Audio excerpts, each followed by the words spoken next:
welcome back to NostalgiaCast. I'm Darin, And I'm Jonny. and we're starting up what is it, season 5? I know I messed up the last season. I think we're on season 5. Yeah, season 5. But we started with or didn't start, but last season was all about 90s and 90s Palooza. Like we had the idea to move on and maybe do 70s, like another kind of decade.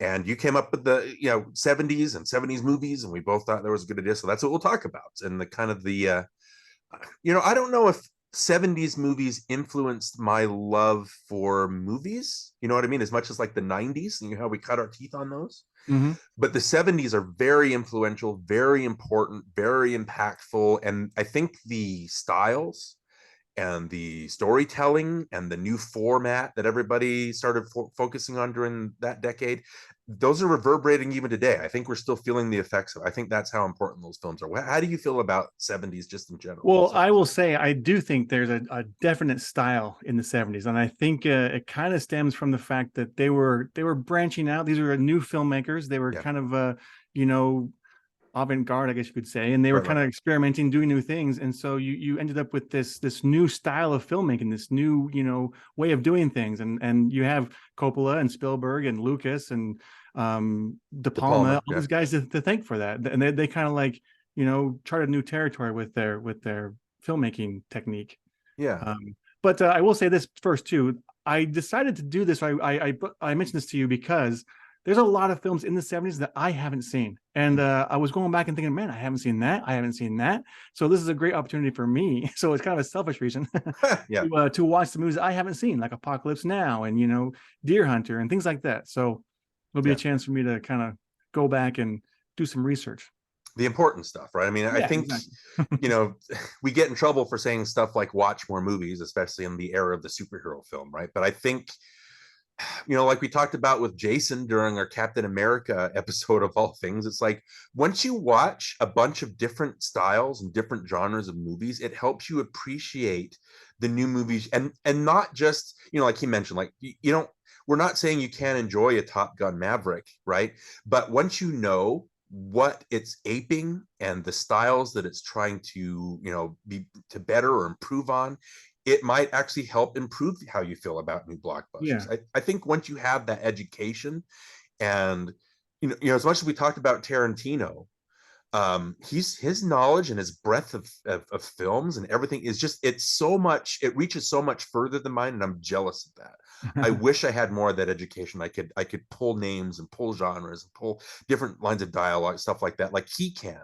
But I think that's important instead of just focusing on a handful of movies. You know what I mean?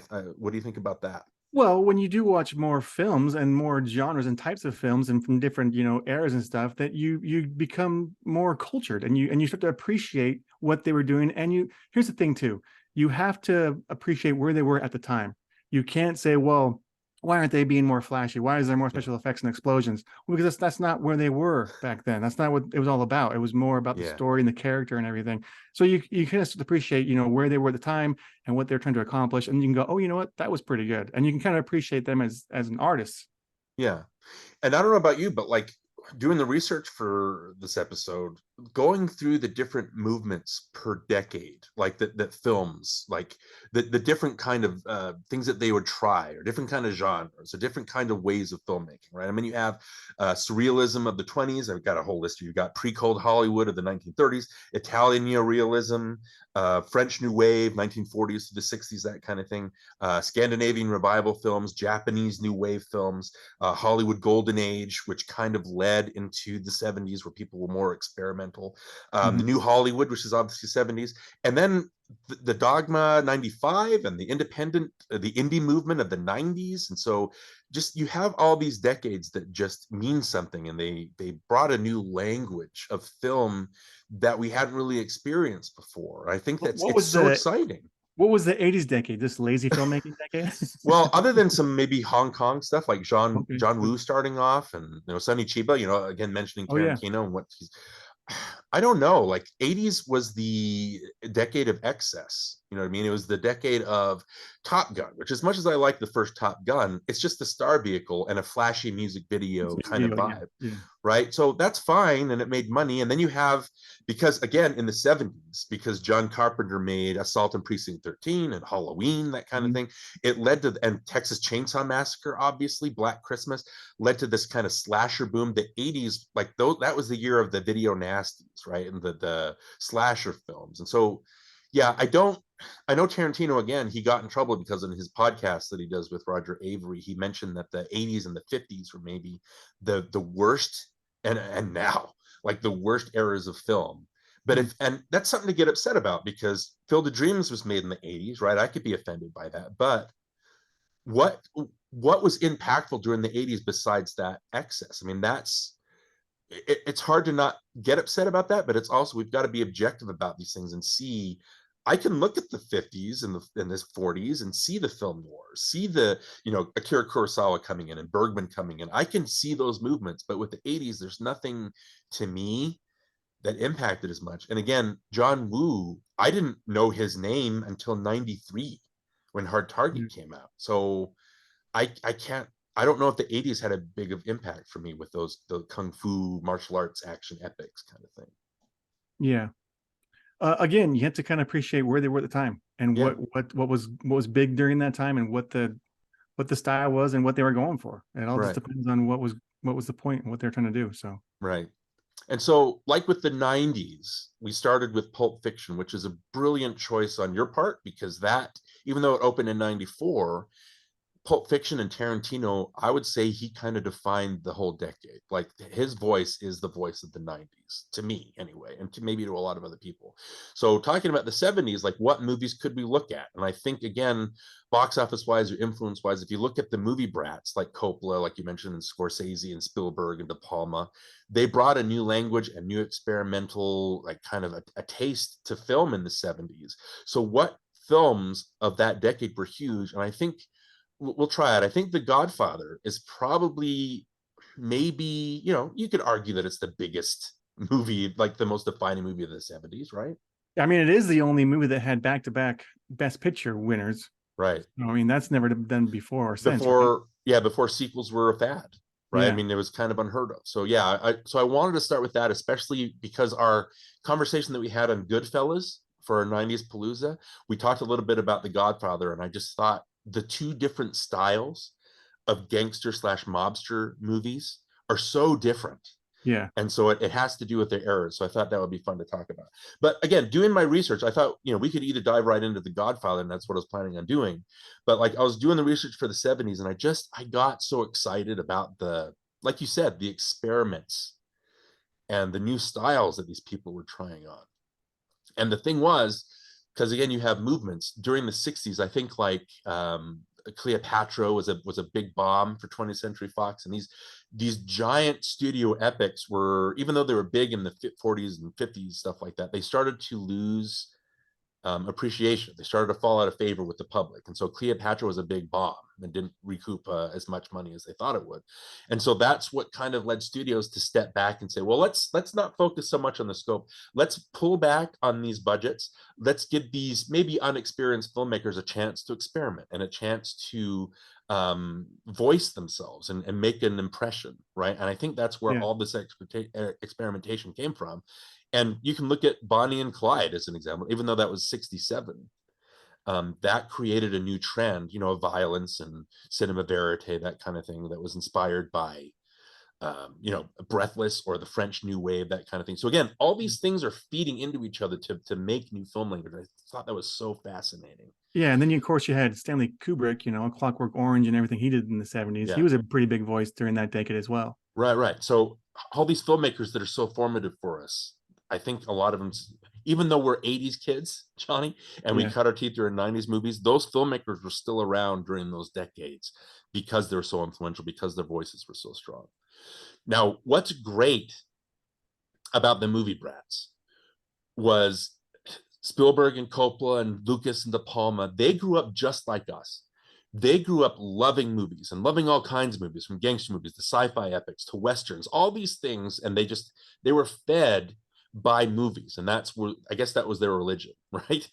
And so what they did as soon as they started gaining prominence and started making films is they would take movies that they loved as kids. So like I'll just use Spielberg for example, right? So Jaws, which was the first, I would say, blockbuster. I know Godfather made a lot of money, but Jaws was the first one that people were like, whoa, what is this? Like we can market movies like this that are just purely popcorn entertainment and they can make more money than anything, right? Jaws is just an updating of like Hitchcock's The Birds. It's an updating of Creature from the Black Lagoon, right? It's nothing that Jaws is doing, the story it's telling, nothing is really new because we'd seen that kind of thing before. And that's what Spielberg grew up on, right? But Yeah. when he made Jaws, it just hit at a time where people were craving that kind of entertainment. And so he exploded that bottle. He took that formula and he made it something new and fresh. And have the Brody character, the Hooper character, the Quint and their dynamics. It made it something new. It was the same thing with Godfather taking like the gangster films like Scarface or The Public Enemy or Little Caesar or that kind of stuff from the 40s. It kind of took that genre and it kind of twisted it and it reinvented it, right? You have De Palma that took his love of Hitchcock and just kind of made that a cottage industry with his films, right? I mean, that's, you can watch his films and you can tell his obsession. So they're taking these filmmakers and these movies that they loved and they've kind of, I don't know, they absorbed them through their skin, I want to say. And so it became part of their mentality and part of their personality. And so they just were able to make these movies that felt fresh and new, even though they were just copying styles of the past. Does that make sense? Well, yeah, isn't that how it works though? Like you fake it till you make it. Yeah. You just you try new things, you experiment, you see what works, and then if you try and fail until you finally succeed. Um, One thing I remember, I was watching a documentary where Sylvester Stallone was saying that when he was trying to become an actor, like he was told, no, you'll never make it, it won't work out, and he thought, well, maybe I can like be a writer instead. So he started like, going back and just watching these old movies from the 70s, like Easy Rider. When was Easy Rider? The 60s, 70s. 69. Oh, okay. Yeah. Anyway, he would watch these movies and he would like just kind of learn how the dialogue was, what the speaking pattern was, what the rhythms was, and he would like actually write down that script by hand and then try to write something that kind of would mimic it, you know what I mean? And then he finally ended up with Rocky after like 12 or so iterations of screenplays that weren't good until he landed on Rocky. Yeah. But so that's the thing, you have to practice. You got to put so many hours into something before you finally become proficient at it. Yeah, exactly. And like I said with Jaws, I think people were just craving, you have the anti-establishment stuff, you had Vietnam, you had Watergate, all this stuff that was kind of, people were disillusioned by that stuff. And so having these grand entertainments that were also like made you think and made you reassess how you looked at movies, I think people were just hungry for that. That's why The Godfather made so much money. Godfather didn't open in that many theaters. It was the word of mouth that kept building that, right? So it made 85 million in its first run, which is huge for that time. What, And then $6 million budget, something like that. Wow, talk about a recoup of an investment, right? Yeah. Jaws opened in something like hundreds of theaters, which is unheard of, like 400 or something. Like, I may be getting the number wrong, but still, the idea that opening in that many theaters and having that much marketing, I think they devoted like $1 million just to the marketing of Jaws, and it got the word out. And it became huge. And then it snowballed again into Star Wars, which is probably the ultimate example, right, of these movies. Star Wars is what? It's Kurosawa, it's westerns, it's all these different things, multiple genres that just felt so new. And that was the age of the blockbuster. I know people blame Jaws and Star Wars for starting the blockbuster stuff, but Jaws and Star Wars are still miles ahead of the blockbusters I think that we get today. Like, they've got more style and panache and just craft to them. So that's obviously an argument we can make there. But I just think it's so exciting, especially compared to now. So if you have Spielberg and Lucas who are taking their nostalgia for movies and building something new out of it, and it's weird that we're called NostalgiaCast. Like, nowadays, we've talked about Ghostbusters, all these, or the 8th Indiana Jones, stuff like that. We're all built on nostalgia, but instead of telling new, different stories and it's making just repackaged. it's just repackaged and giving you the same thing. So it's not so much nostalgia and then building it and making it something new and fresh and just reinvigorating. It's just giving you the same thing. There is no reason in Ghostbusters Afterlife for a character to answer someone saying, I need to make a phone call, by saying, who are you going to call? Right? It's nobody talks like that. Nobody says in a Spider-Man movie, you know, I'm something of a scientist myself. Like nobody says a line of dialogue that they said to somebody else in the previous. That's Yeah. It's an age of pointing at things and saying, I know that. And that's the whole story. That's the story that they're making that nostalgia the story. And I think that's the difference between what we're getting now versus what the movie brats did Yeah. then. Well, like we said before, it's a different time. And one thing I will say is I miss the time when going to a movie was a big event. When you would, you save your money, you'd stand in line for tickets, you'd go to the midnight showing, you'd make it a big event, you'd dress up for it.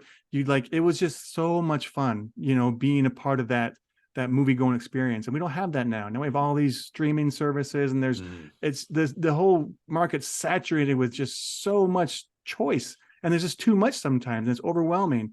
And so that experience of going to a movie and experiencing it, on the night it premieres or the day before it premieres, and being the first one to see it, whatever. I just miss that. And I think Hollywood would do good to kind of get back to that if they could somehow. Right. Well, the controversial word on the street now is content, right? That's all that it is. It's just, they're just pushing stuff out, hoping that it lasts. Hoping So something lands, yeah. yeah, when you watch like 4 or 5, again, gonna get in trouble with this, 4 or 5 superhero movies, and you're like, well, these are all the same. Like, what am I? And I think people are even getting disillusioned by that now, right? So why would I want to watch this other thing that's just gonna feel like 7 other things? It's hard to find, like you said, gone are the days, Johnny, where you and me during the 90s, we would just go to a movie theater. We would watch anything. We didn't seek out something specifically. Occasionally we did, but mostly we just went to watch everything. We saw anything that was out, right? And there was so much discovery to be made. And I just think it's a practice that we don't have anymore. Everything is just the same. So again, that's why looking at these 70s films is so exciting. The way that they, instead of being these closeted, like package kind of feelings, they had like a gritty realism. They had like morally questionable heroes. They had like edgy narratives. They were taking on the establishment, right? One Flew Over the Cuckoo's Nest was a capitalist communist. It's you had all these movies that were entertainments, but they were also angry movies. Network, they were pushing boundaries. They were trying to get outside think outside the box. Right. And they weren't safe. And studios were fine with that. They're like, go do this because it's making us money. So you go and you have a voice. I think and what I think is funny is, like, later on, they started to rein that in. They started to take away the freedom from the filmmaker, and then they suffered because of it. And then once they gave that freedom back to the filmmaker, they were like, well, why don't we just let everybody make whatever they want to make, whenever they want to make it? It's cyclical, right? Stop ruling with the iron fist and let them be creative and let them experiment. Yeah, and that's the thing that we're missing. So yeah, again, we could talk about the new Hollywood movement like all day in the 70s and what it means. And I think that for this season, even though it might be a shortened season, again, we're playing things by ear, but I think with every movie we talk about, we can still go back to these themes and these ideas and kind of talk about why they mean something and why it's a lost art, right? Yeah. So if we want to seek into the Godfather, I think the thing with the Godfather is that 72, so it's 50 years, right? 51 years old, right? This movie's been talked to death. What are we going to talk about that anybody else hasn't talked about? And again, maybe this is for people that haven't watched The Godfather and are thinking about watching. Maybe we can kind of help them decide to take the leap and start watching movies like this. But so maybe we'll take a little bit of different tack. There's some ideas that I want to talk about, but before we do that, I mean, what was your history with The Godfather? What was the first time that you watched it and your first experience with it, and what was that like? Well, I know it was during my college years. I hadn't seen it, and I was there's a time when I was kind of trying to go back and watch a bunch of stuff that I hadn't seen before, and I thought, I probably should watch this. It's a Best Picture winner. It's Marlon Brando. It's Al Pacino. All these great stars are in this movie. I should probably see what it's all about. And so I just watched it one night. I rented it one night, and I remember not really liking it. So I will say that I was like, it was okay. I wasn't like bored to death. I wasn't like, I got through it. It was kind of fun, I guess, but I didn't walk away going, that was the best movie I've ever seen. And that's why I always hear from people, oh man, you haven't seen The Godfather? It's so good. And I was like, okay. So after I walked away from it, I was like, it wasn't that good. It wasn't what I was expecting. Maybe it was built up too much for me, right. But my first experience with it, I didn't think it was all that great. Okay. Well, that's the thing, right? If somebody builds it up for you, if this people are still calling this the greatest movie ever made, or at least one of the greatest movies, and so how do you live up to that, right? It's the same thing with Citizen Kane. Like, how do you? And we talked about it before. I put off watching Citizen Kane for a while because it was like, well, it feels like homework. It feels like, and I'm guessing that's what it felt like for you with The Godfather. It just felt like you were checking off a box, right? Yeah. I got to see this. Let's watch the next thing that I haven't seen. So for me, The Godfather, and I've talked about this before, during the 90s when I started watching everything, Godfather was one of those movies. But like I said, it did feel like homework before I put the VHS in to watch it, right? Because I think I watched this before the DVD was available. So, you get around to it. Well, I've got it. If I'm going to consider myself a movie buff, I have to watch this, right? I don't think I had the same reaction to this that I had with Citizen Kane. I remember watching Citizen Kane and just because I had started watching all these 30s and 40s films that had a format that they had to follow, like a strict format. Mm-hmm. And then to watch Citizen Kane, after watching 20 movies that fit a same standard, even though Casablanca say was part of that, right? Watching Citizen Kane and watching it, like I said, explode the bottle and just kind of shake up the format. That's what made Citizen Kane feel so refreshing for me, right? Because it was new compared to what I was watching and what I was kind of getting accustomed to. So Yeah. Citizen Kane was a lightning bolt, right? Because of the way I watched it. The Godfather was, I liked it, and when it was over, I was like, yeah, I can see why people are calling it the greatest. I mean, it's not my favorite, it's not my new favorite movie, but the acting, the way that the cameras composed, the Gordon Willis's lighting, that kind of thing. I got all of why it was so revered. Okay. But I think it's a movie that I've appreciated more each time that I've watched it. And I've found new things to appreciate about it. But that it might be because I'm like Michael Corleone. I'm kind of being funneled in a direction that's making me feel that way about it. Okay. And again, watching and talking about Goodfellas made me want to revisit it, and I had again a different feeling about it than I had that. But yeah, so would you agree with that? Was it a checkbox kind of movie, and you got it over with? And Yeah, that's kind of how it was. I wanted to like it. I went in there wanting to like it. yeah, But it just didn't. It just didn't hit me like I wanted it to. right, and that's fine, right? Maybe we can talk about that because I know that I mean, we talked about it during the Goodfellas episode. Is that's more your kind of Yeah. I don't know, style, or more your kind of thing, right? Yeah, and I was thinking this time as I was watching it, like if this was shot in the style of Goodfellas or Sopranos, if it had that, a little more flashy or edgy or Yeah, if it was just shot differently, I might appreciate it more. But I will say this though, I still really think that The Godfather is so well liked and revered because of the characters, the story. It's a very complex story. It's very engaging. It's very just it's really rich and yeah, it has everything. So it has that going for it. And so when you put everything else aside and just focus on the story, it's great and it's yeah, very entertaining. yeah, But if you're going to have such a really, powerful story and awesome characters, I want the filmmaking to kind of go along with it. yeah, I don't want lazy or slow, boring filmmaking that lulls me to sleep while I'm trying to watch this really exciting story with amazing characters. You know what I mean? yeah. I wanted to kind of like be a better marriage, I guess. Sure, I understand that. I think, especially comparing it to which I've done multiple times already during our talk here, but like to Goodfellas, I think I don't I don't know if the style of Goodfellas would have suited the style of The Godfather, because I think The Godfather is more of a nostalgic piece. It's more of a slow build, right? The wedding sequence, which we can talk about being like going on forever, it feels like it goes on for a while, right? But compared to because Coppola, so if you're looking at these different filmmakers, I know, like we said, De Palma was influenced by Hitchcock. Spielberg was influenced by Walt Disney. A lot of his imagery has like that Disney feel to it. Coppola was more inspired by Italian cinema. So like Luchino Visconti, like especially like The Leopard. There at the end of The Leopard, which is like I think a 4 hour, close to a 4 hour film, the end of the movie is an hour-long banquet sequence, and that's what inspired the opening wedding sequence. So just imagine The Godfather being an hour long, like the wedding sequence of that. It felt like it was an hour. You see, That first scene feels right, like an right. So hour. that's where his inspiration came from for that, right? I just think that The Godfather is more of a nostalgic piece, and it's more of a because again, if you look at the lighting, Gordon Willis's lighting, like the outside of the wedding is very bright. It's Yeah. chipper, like it's welcoming. But then it keeps cutting back inside Don Vito's office, Yeah, it's where it's really very dark dark room. and Yeah. shadowy.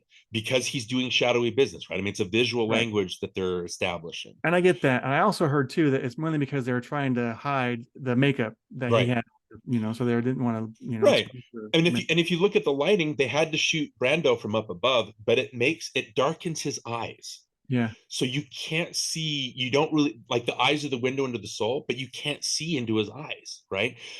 Michael, when he's first shot, and Kay, when she's first shot, they're all in light, there's no Mm-hmm. shadow, and then Right. gradually the shadow takes them over. Yeah. Sonny is always in light because he's so brash and he's so Yeah. impulsive, and he's never conflicted. He's just one mode all the time, right? Yeah. And so, and even Hagen, Robert Duvall, who's a very subdued performance, but like, you watch him in the background, he's very, very strong anyway. But even he's in shadow because he's a lawyer, but he knows the shady stuff is going on, so he's devoted Mm-hmm. to that kind of. So the Yeah. lighting obviously is a visual link. So yeah, all that is established. Like we said, all that has been talked about. It's the Godfather is just, it's giving you that nostalgic feel, and it's kind of it's like, again, you're being sucked into a funnel like Michael is. He's being sucked into this world that he's trying to avoid, and he has no choice. That's what the movie's about, right? The movie and his lifestyle makes him an offer that he can't refuse. He can't get out of it, right? So he's, no matter what he does, when he goes to Italy, when he gets remarried, anything that he does, it just brings him back into this world. And there's a difference between that and Goodfellas, which is all the rush, rush, rush, flash, flash, flash. It's to get you interested and excited about that world, even though the stuff that you're watching, you're kind of off put by it because it's kind of a grimy kind of place, right? But Yeah. the whole point of Goodfellas is to get you excited for that world, to like envelop you in it. So there's two different languages, two different styles going on. Again, Scorsese and Coppola are friends. They're not going to try to copy each. I just think that they're two fascinating sides of the same coin. Yeah. Yeah. I can see that. Yeah. And I see your point. I don't. I would agree with you that I don't think it would work the same if it was Godfather directed by Scorsese Right. or Well, Goodfellas it's directed kind of by like Coppola. if you had the But Dark Knight made in the style of Batman and Robin, right? yeah, It yeah, wouldn't work. yeah. So No, it's I just get it. I strange. get it. Yeah. I get that. But again, I don't want to disparage the movie. I think it's still a decent No. movie, and it has its place. I think it's well done. But for me, I just find myself losing interest. I don't want Right. that. I don't want to lose interest. I Your want to mind keep. wanders. Yeah, I want to stay engaged the whole time. And so when I start to lose interest, when I see the mother character and this old man singing Mamma Mia songs, whatever they were singing, I just go, I don't care anymore. You know what I mean? Like, go back to what was interested in me. I don't care about Right. what. And so going back and forth to all those wedding scenes in the back of the office, I don't know. I just wanted to move quicker. It wasn't going fast enough for me, Mm-hmm. and I just wanted to get along with the story, like get moving. Once they got to the meeting with Salazzo and the whole Mm-hmm. everything started going forward. Okay, now I'm on board. Just get past all that boring wedding stuff. It was too boring. It's too long and too boring. Right. Well, see here. Here's the thing. Like, again, The Godfather is known as one of the greatest films ever made, one of the greatest American films, right? A lot of times, if you're going to find fault in these movies, some people are going to be upset by that, right? I love The Godfather. I love it. But I hear your issues, but it's not gonna hurt my feelings. Does that make sense? Yeah, You like what you like, I like. I just think that when you have these movies that are just up on a pedestal, again, it's the nostalgia thing that we talk. It's the basis for our whole show, right? Is the nostalgia going to be our deciding factor, or are we open to other voices, other feelings? You know what I yeah, mean? So for somebody to go, well, hold on, I have these issues with this movie, it grounds me. So I'm not like, I don't want to be one of those guys that's just, I'm so fragile that I yeah. can't take it if somebody like disparages And a movie that I I'm not like. going to get mad if someone doesn't like something that I like. It doesn't Yeah. make any difference to me. Like, we're not children, right? Yeah, Which again is the way that I just think that it's healthy to talk about these things. And even though I prefer The Godfather to Goodfellas, I still love Goodfellas. You know what I mean? yeah, They're just different, and it's yeah. just, it'd be boring if they were the same thing. I think that's the thing. I Well, think. let me say this too. We'll probably talk about it a little later, but let me Sure. say this while we're at it. Mhm. I love The Godfather too. Like that Okay. one, it keeps me interested the entire time from start to Right. finish. Like I love the back and forth, the flashback scenes with De Niro playing, the young Vito, Right. doing his Marlon Brando. I love going back and forth, seeing Michael and Fredo, and then going back to De Niro again. And I like seeing the old, Clemenza and Tessio characters when they're younger, and the babies, and oh, that's Mhm. Michael, that's Fredo. That's fun to do. And so Yeah. I really loved watching the second one. And the second one, it's just more intense. There's just the scenes are more intense for some reason. I don't know what it's about it. What the differently, what happened that was different, but whatever they did, it just was more exciting for me than the first one. And maybe because you need the first one to make the second one so engaging, but still the second one, I think the filmmaking got better during the second one. So I think that also improved. Well, that's definitely a discussion topic, because Coppola, I know when he was making this movie, like he was a novice, like he'd only made a couple movies maybe before this, and this was a huge thing. It was based on a huge novel. Obviously, the Mario Puzo novel was a huge cultural phenomenon, and he was taking this on. And Robert Evans and Paramount were breathing down his neck. He almost got fired multiple times, and just trying to figure it out. But there's room for improvement, right? And I'm grateful that Godfather 2 has a different feel and a different tone than the first Godfather, even though like we'll compare them and talk about them, and the Godfather 3 obviously, and like how that stacks up. But there's room. Coppola improves. I can see that. Like the filmmaking is a little more engaging. It's less, let's try it on and see if this works. It's less, I don't have time to reshoot this and perfect it. I just got to get this done, that kind of thing, right? So there's obviously difference there. But I think the thing that I appreciate, that I like about Godfather, especially watching it again after Goodfellas, again, even though I love Goodfellas, I like the novel approach. It feels like a novel. Like it's slow, and it kind of builds to things. And even though they could, like Goodfellas, it establishes characters, but it doesn't have to sit for half an hour and establish characters. It just establishes those characters as it goes, which is one way to do it. For me, the wedding thing, it's slow. Yeah, it takes, once that 27-minute mark hits and they talk to Sollozzo, and then it starts building. Obviously, it builds, but I think that everything that you need to know about the characters and about the world and about the arcs that they're going to go on is established in those first 27 minutes. Yeah, that's a way to do it. I'm not saying that that's the correct way to do it, because again, Goodfellas did it different than that, and did it effectively the way that it did. You know what I mean? Yeah. It just, to me, I like the more, watching it again this time, and especially with all the content out there, I like that it was kind of a relaxation thing. It was kind of a, let's pull back and let's concentrate and focus on story instead of flash and quick editing, because it is very drawn out and it is very slow. Yeah. And even though I still have issues with it, like I did enjoy myself. I was able to kind of go, okay, back when I was in college and I first saw this, I didn't really like it that much, but I was able to sit back and watch it and really appreciate it more. But even though I still have issues, and I want to go over these because I saw a lot of things that were problematic for me. And I want to kind of run down them for you if you don't mind. Sure, let's go for it. Because I made notes this time. I took notes, Darin. I usually don't take notes. Well, that's important. It's an important movie, right?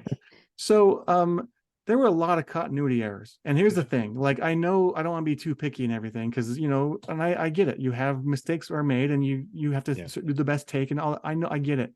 But I think that's what makes it the editing process so much fun, when you can make the movements matched from one shot to the next. When you see a flawless, seamless transition from one scene to the next, and even like a movement's like in motion and then it goes to the next scene, that's impressive to me. That's what you were looking for. And so when I see a hand that's up here holding a cigarette, and then next shot's down here, there's no cigarette, or you know what I mean? You go, where'd the cigarette go? Yeah. You know what I mean? You're like, why is that shot glass not in his hand anymore? Those things, I question those things. And so, because I'm looking for them too. So I see that a lot. There was the glasses, and there was a cigarette in Kay's hand that I noticed was all of a sudden gone. And then a couple of times people's hands were in weird places. Like they just weren't where they were supposed to be. Like they'd be holding their hands one way and then be, can't remember exactly where, but there are times where I was like, why is his hand wasn't there before? Oh, Mo Green did something with a glass and something. And I was like, that wasn't right. Anyway, there were little things that kept pulling me out. And I want to talk about this real quick too. Because again, if you're going to be the best picture winner, you should be pretty dang close to being, immaculate and perfect. But there were some mistakes. So Sonny's death scene, I don't know why it bugs me so much, but it just bugs me the way he takes the bullets, the way he gets shot. And the reason why is because I've recently been like kind of watching these like self-defense videos and things, and seeing people actually have to take a bullet and get shot. And man, when you do, it takes you out. Like, not all the time, but though he wouldn't take that many bullets and still be standing and still be flailing around like that. And so when I see that, I just go, oh. Like he would be out in the car. He wouldn't get out of the car. You know what I mean? It'd be over before he had a chance to get out of the car. So anyway, That's one thing that bugs me. Plus it's so silly. It's so silly the way he flails around. When he bites his hand, when he learns that Carlo is abusing Connie, and he goes like this, it's, I don't know why that bugs me, but it's just an unnatural reaction to me for some reason. It doesn't feel real. It feels like it was a direction, like, here, bite your hand or do something to make it feel like you're really upset. And it's like, just be really upset. You know what I mean? Like, it's possible to be upset without going, that's just like an actor showing you they're upset by doing something, It it seemed forced. That's my point. And the fight scene when he does beat up Carlo, okay, I don't know what it is, but like, you have to learn how to direct action. You can't have the camera angle be in a way where you're seeing the fist miss the face and then the actor still react to being punched. No contact was made, but yet you hear the punching sound. And it's like, don't do that. If you're going to do that, hide the movement, put the camera in a place where you can like cheat and you can make it look like he's actually getting beat up. It looks more real. And also that shot just stayed stagnant. It was just sitting there for so long during this fight scene. And I was like, do something. This is an exciting moment in the film and you're not doing anything. So it's like, it's those things that, like I say, were bugging me. Kind of mentioned the pacing is a little bit slow, but I get it. And I did appreciate a little bit more this time around. The lighting, it was dark, obviously, for reasons that we talked about. But I do think it could have been still dark and keep like a dark tone with the ambiance they're going for, but you light it in a way that you can still see.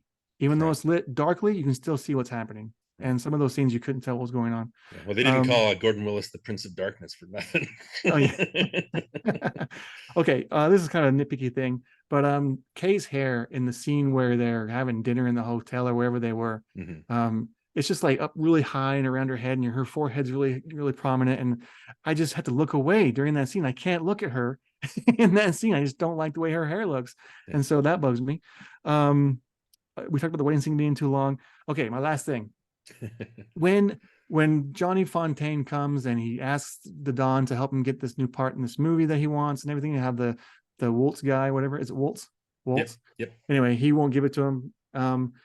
So if this was shot today, if this was like done like a series on Netflix or like a Sopranos type thing, that whole section could be a whole season. You know what I mean? That would be like, there'd be so much going on with just finding out who this girl was and why and what Johnny's doing to get it, and the whole horse thing and all that stuff could have been like a whole movie if you want it to be. But it was like maybe 10 minutes long, and it was like over so quick.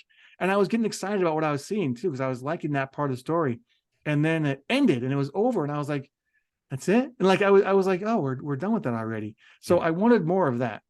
So I wanted less of the wedding scene and more of the Hollywood stuff. Moving on. Yeah. Okay. Yeah. But anyway, just some things that I wanted to point out, because as I was watching, I kept seeing these flaws, and I kept thinking, people call us the best picture of all time, and yet I'm finding mistakes. Yeah. Yeah. I mean, those kind of things, obviously they're in every movie, right? I think we've talked about it before, like Spielberg, he'll purposely like ignore that stuff because he wants a feeling, right? But the thing with Spielberg is they're not long drawn out scenes. Like Spielberg he's not the like super fast, like he's not like Michael Bay, obviously, but he's quick enough and he's adept enough that you don't notice those mistakes because the story keeps moving, right? There's no reason for it to be drawn out. I think that's what happens when you draw out a story like this, is you have more time to notice the cuts and notice things that are going on in the background instead of it just moving constantly, instead of sitting there and contemplating things, right? Again, I'm not trying to negate what you're saying. I know what you mean about how the things will jump, right? And things won't match in between. I don't know, like I said, I don't know if like Spielberg and De Palma and Coppola and Lucas if they know they're being influenced by these things, or if it's just ingrained in their brains because of the movies that they've watched, right? If you were to look at the like the French New Wave, like Godard's Breathless, he purposely did things where he would jump things between frames. And that made it aware because it happened so often, and like quick cuts in between, like when you weren't expecting it, you couldn't predict where the cuts were going to come, right? But purposely having those mistakes in there, it makes you aware that you're watching a movie as opposed to being caught up in the story. Does that make sense? I'm not saying that's what Coppola did here. I just don't, because The Godfather is so drawn out, it's not a flash movie. I don't think that defense can apply to this, that the things were changing on purpose. You know what I mean? Yeah. Except for maybe the cigarette thing. I was going to come back to that, and I did like, I noticed the continuity error there, but I liked what it was saying enough that it didn't bother me too much in that. But we'll come back to I that. get it. The other thing that, sorry, go ahead. No, real go quick. ahead. No. We talked about this in the Rainmaker a little bit, like when Coppola does his fade outs or his cross dissolves and things. It happened again in The Godfather, and I'm not really complaining that much because I understand, but for some reason I find myself getting to the story. I'm going along with it. Things are moving. I'm starting to kind of get excited about what I'm seeing, and then that's a slow fade out or a slow dissolve, and I go, oh yeah, I'm watching a movie. Yeah, instead of being enveloped. Right. Yeah, and then I go, oh well, now I got to get back into it again. Now, now I got to like work myself back up into like what I was seeing. When I was already engaged, already excited, and then they just kind of take me out of it, and I go, oh yeah, now I got to do all this work. I don't want to work. I just want to watch it and enjoy it. You know what I mean? Well, isn't it funny that he hasn't, like in the Rainmaker, he was still doing that stuff? Like so he's got a very prominent style. It's just that definitely it's not something that you're as attached to as like a Scorsese or a Spielberg, right? I know that you love Sopranos and you love Goodfellas, and that's the language that I feel like you want from a story like this. The Godfather doesn't give you that. I think Goodfellas and Sopranos is an evolution of this style. It's giving you a different flavor, right? So there's nothing wrong with that. Talking about that scene where Sonny's beating up Carlo, Coppola's not great at directing action. I don't think that's in The Godfather 3 of all things. Like we'll talk about that. There are action scenes in that one that I'm like, oh, this is not very well. Like you're not a good action director, right? You're obviously not a Spielberg. I'm not saying that's a flaw. It's just, oh, this isn't your gift, right? That's not his wheelhouse. that's not your wheelhouse, right?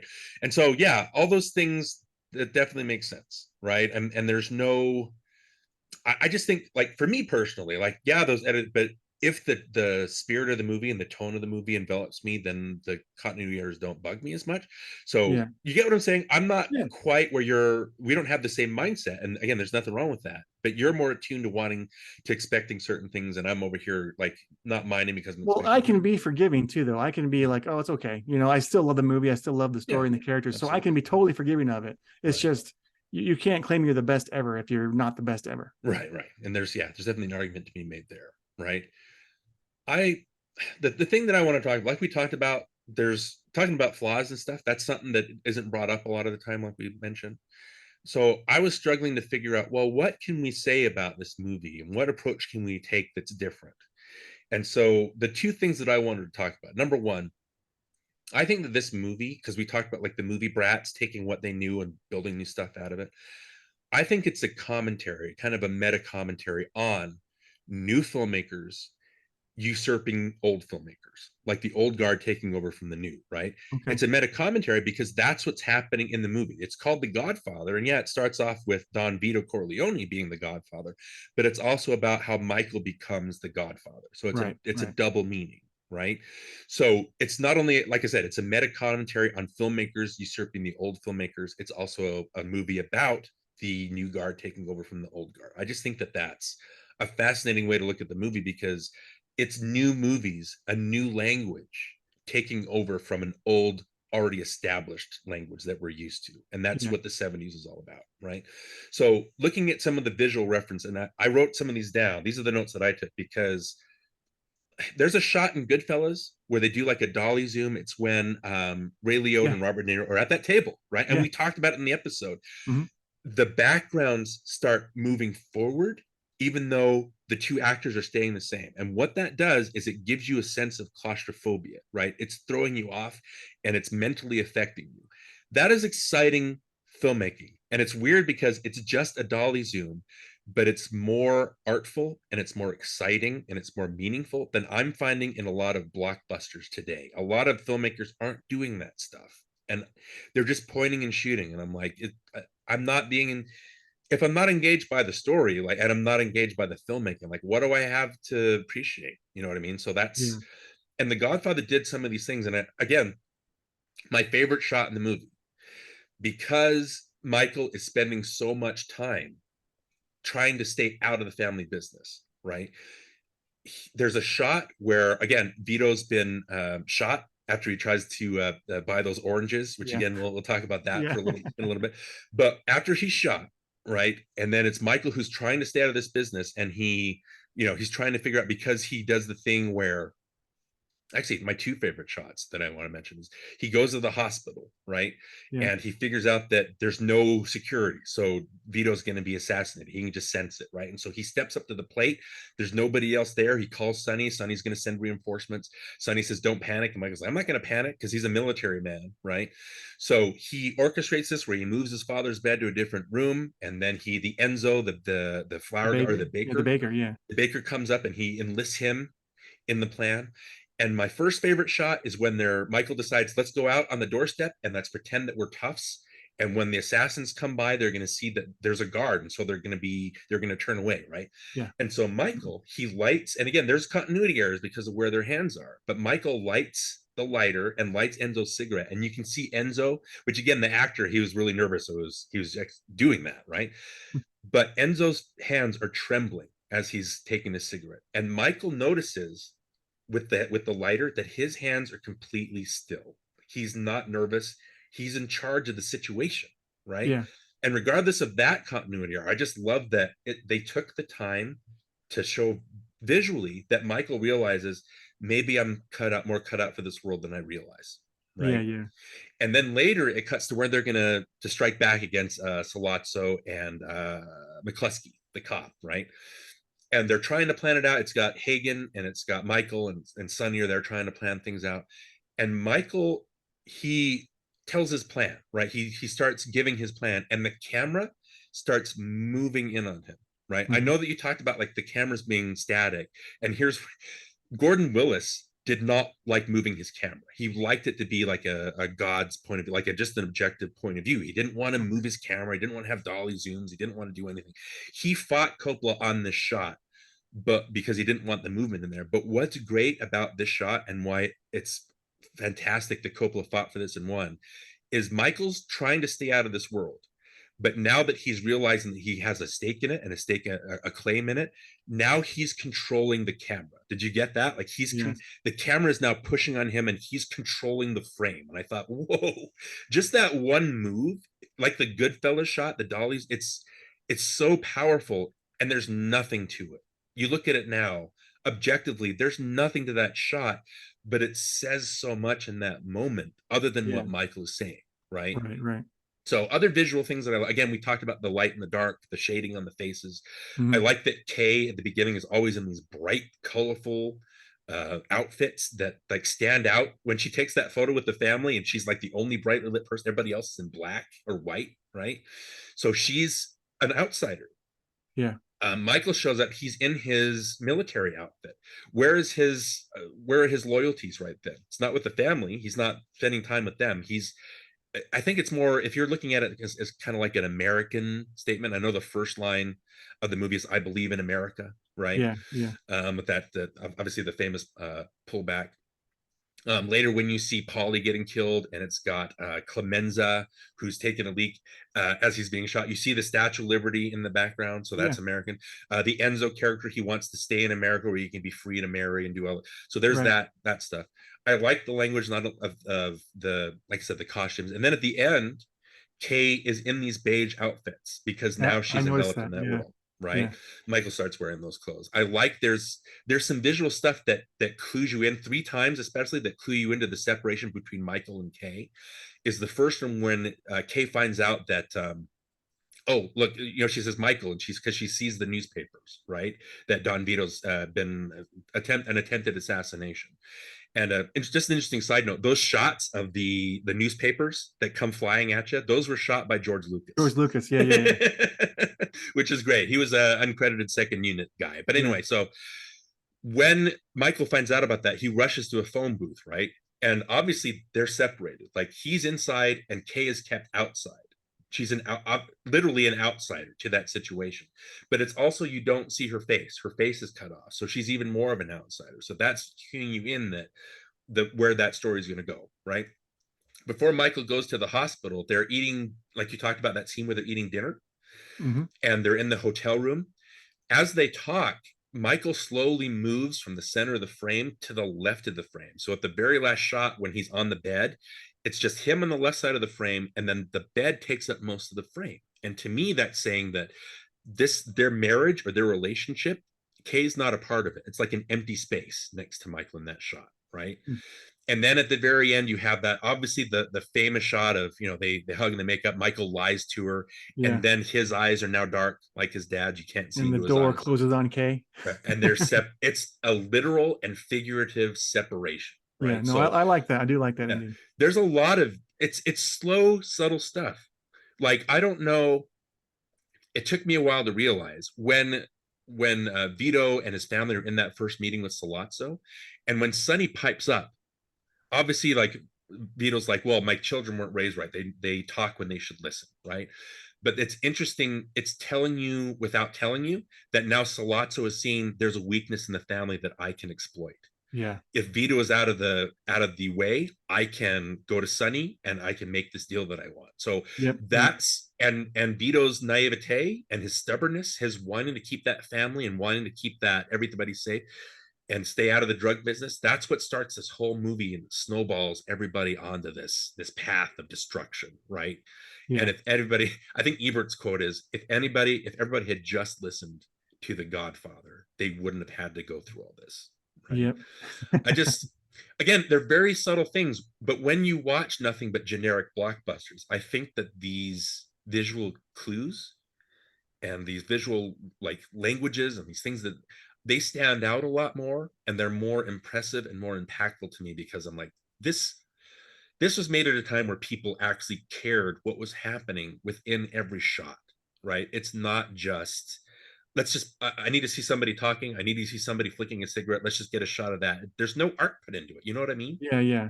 So I don't know, I really appreciated that. I really glocked onto that this time. Okay. Sorry, I talked for a long time. As you were talking about the dinner scene where Michael kills McCluskey and Sollozzo, is that who he kills? Mm-hmm. Yeah. Yep. Anyway, there was I do appreciate that there's in-camera special effects being used, with the people getting shot and killed and that kind of stuff. That's always fun for me. I like the use of squids. I like instead of just being like digital special effects of blood splatting somebody's head off, I like to see the in-camera stuff. And so, but there is another continuity error that I saw when he kills McCluskey. He takes a shot and he grabs for his neck, but he's got the bullet hole in his head already.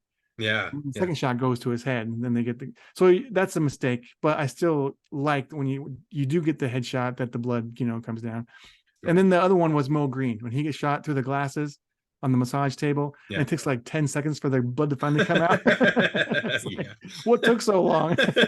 Well, just too, I think Coppola was saying about that shot that there was on two different hoses, right? So one would blow out the glass and the other would start gushing the blood out. So again, I think maybe a lot of this, maybe it has to do with they didn't have time and he was trying to get going because they're under budget and under the thumb of everybody. So, and he came in under budget too, by the way. Yeah.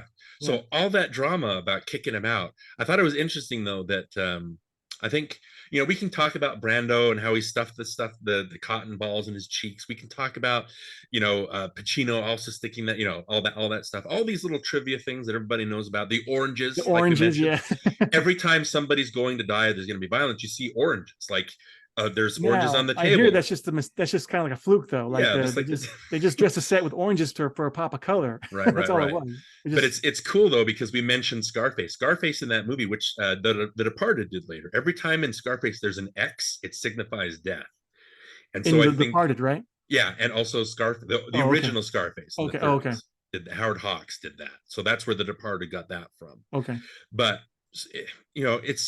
it's everything feeding off something else. I just like all that, and so the trivia stuff is great. We could talk about all that all day and everything, but it's like, all that around, and people that have watched this movie, it's part of the legacy of The Godfather. Yeah. But we've laid out what we love. We laid out stuff that we kind of nitpick a little bit. Was there anything else we wanted to talk about with The Godfather, with the first? No, I think I covered everything. I just want to say this too. I'm not saying that I don't like this movie. I still enjoy this movie. Right. I just think if I were to say worth remembering or worth a remake, I wouldn't mind seeing it, remade. I think, not that it's not a bad movie. I'm not saying it's a bad movie or it doesn't have its place in whatever. What I'm saying is I want to watch it, but a quicker version of it. That's all I want. I want it to be kind of like, just tighten it up a little bit and make it move along a little faster, and just don't take me out of it so often. Yeah.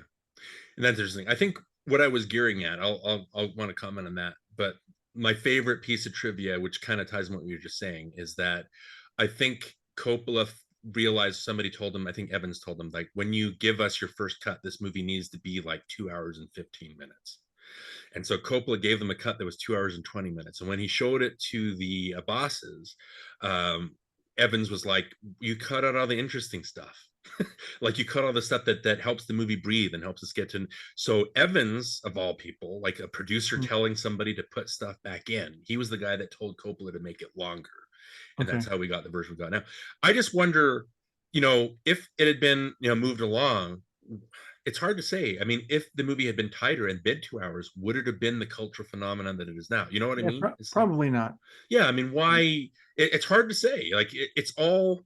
I don't think anybody was planning on Jaws being huge. I don't think anybody was planning on Star Wars, especially George Lucas was not planning on Star Wars being such a big hit, but they kind of hit at a perfect time. So I think that, that's what it all comes down to. Like, when you say you don't want to come off as you hate this movie, I think the problem with people today is that if I criticize something, that doesn't mean that I hate it.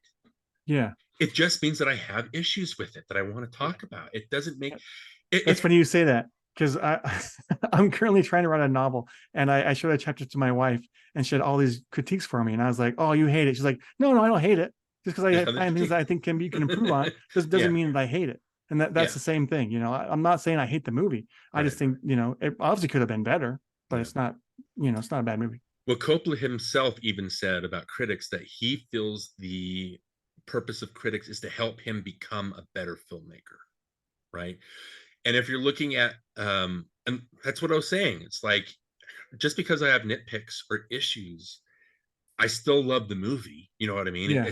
I can criticize them because I want it to be better. I can recognize where it can be better at certain places. You know what I mean? And so there's nothing wrong. I think that's the problem. People are just so fragile about their opinions that there's no room to welcome somebody that has like a dissenting opinion. Yeah. You know what I mean? I don't agree with that mindset. It's like, calm down. Let's have a conversation and figure out what we love versus what we don't. You know what I mean? Yeah. Yeah. And so I think with The Godfather 2, which we can sink into that, and again, we're not going to have an hour-long conversation, The Godfather 2 and 3, I don't think, but just to briefly talk about 2, I think Coppola recognizing his faults as a director helps that second movie from a directorial standpoint. I think being able to say because he didn't want to make Godfather Part 2, right? He had some stipulations. He's like, I don't want any studio interference. I want to make this movie exactly how I want to make it. And I think there's a confidence to 2 that's not maybe really there for Part 1. You know what I mean? It's not quite, because he had more control over it. Yeah. And then in Godfather 3, you can feel, I don't know if his heart was as much in it as in 3, because obviously he was bankrupt and he needed the money, and that's why he made Godfather Part 3. But like I said, I think we either talked about this off air or at the beginning of our conversation. I used to love The Godfather Part 2 more than The Godfather Part 1. My opinion is flip-flopped. I think I like them in descending order now, because I like Godfather because of the way I'd explain it. It's more like a novel. I like the slower pace to it. Sorry. That's right. But for Godfather 2, I think my issue with it, and we can talk about this, is the way that it splits into 2 separate stories. I think that each story is good enough for its own movie. I think each one is strong enough for its own movie. Yeah. I do like the way that it juxtaposes. So it shows Michael's degradation of his soul while Vito Corleone kind of rises to power. Rise to power. Yeah. Yeah. I like that dichotomy of the thing.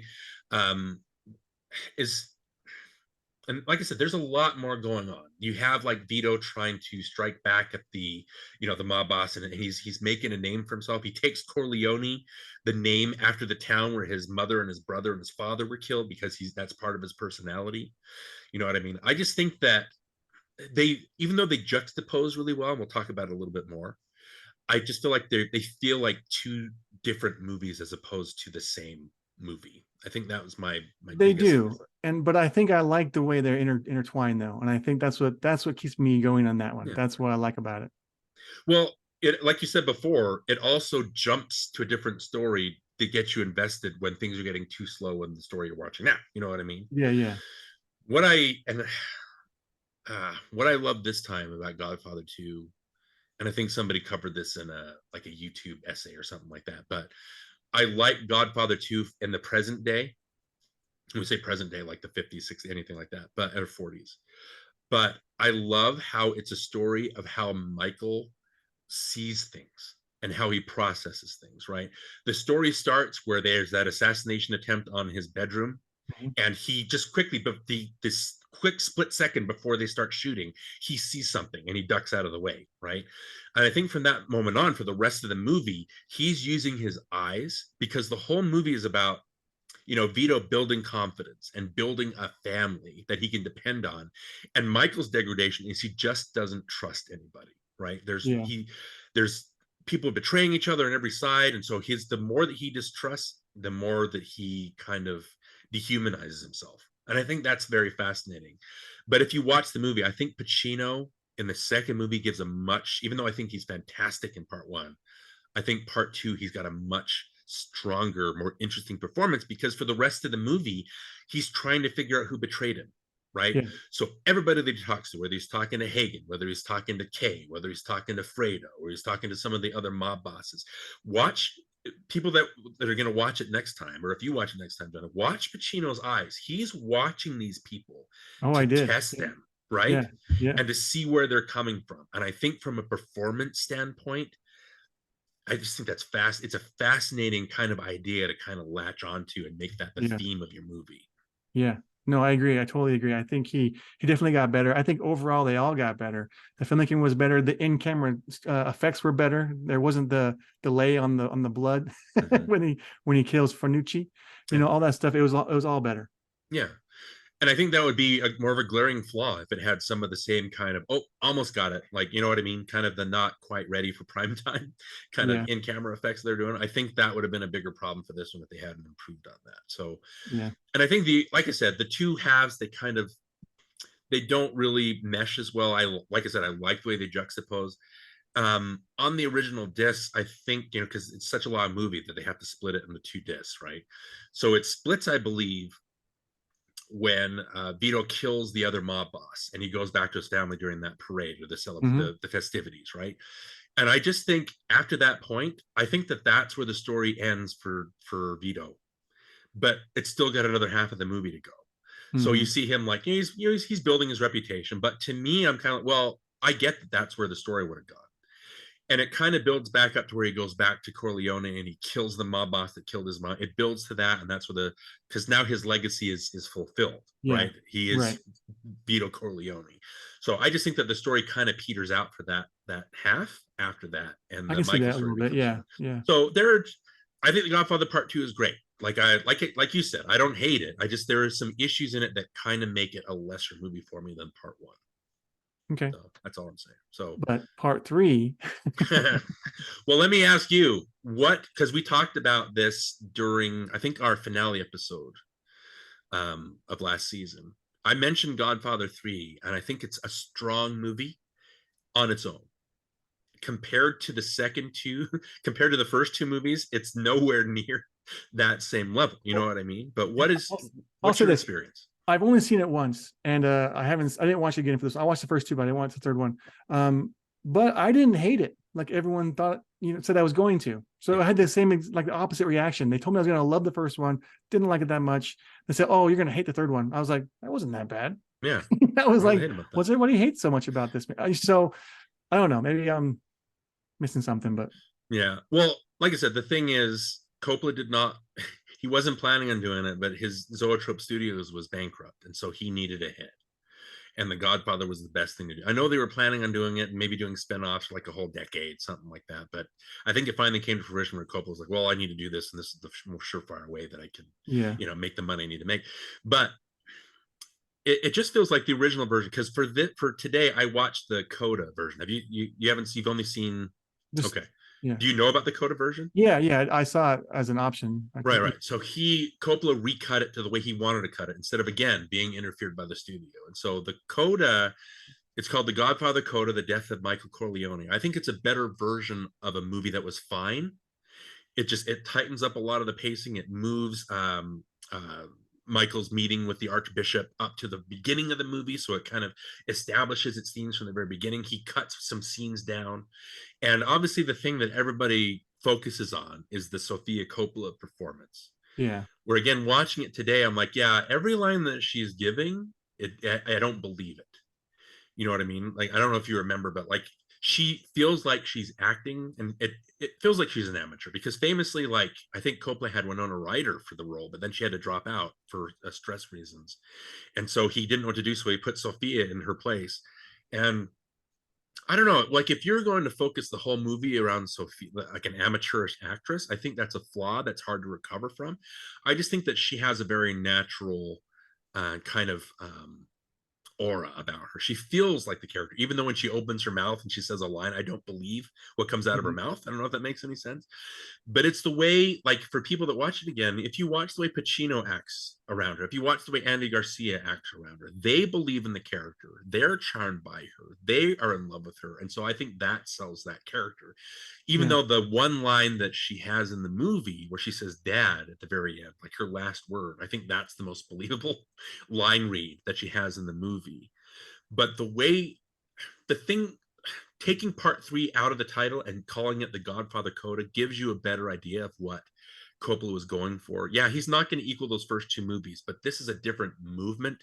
It's got a different feel. It is Michael trying to finally get out of this world. Like the famous line, just when I thought I was out, they pull me back in, right? Because he can't escape it, and it leads to tragedy. Like, I just think as an operatic movement, I think the idea of it and the feelings that it have is great. I think on its own, it's a fine movie. It just doesn't compare. Like the Garcia character and the Bridget Fonda character, obviously the Sofia Coppola character. You're missing Robert Duvall, obviously, who as Tom, I don't know what he would have done in Godfather 3, but you know, George Hamilton is no Robert Duvall, even though they try to cut back on that. I just think that it builds to a certain moment. And I don't know, man. Like, I know Pacino won the Oscar for Scent of a Woman, but I texted you earlier this week, and I'm like, Pacino deserved to win for either the first Godfather, the second Godfather, or the third Godfather over whatever he won for, because it's an impassioned performance in all 3. I don't have any problems with his performances in any of the movies. I think he's so strong, especially in part 2. I think, like we said, with his eyes, such a strong performance in that movie. And just the way that Godfather Coda builds to that final moment where it's everybody on the steps of the opera house, and Michael realizing, and he's got Kay screaming, shrieking because their daughter just been killed, and Michael has that silent scream. I don't know if you remember, but it seems to go on forever.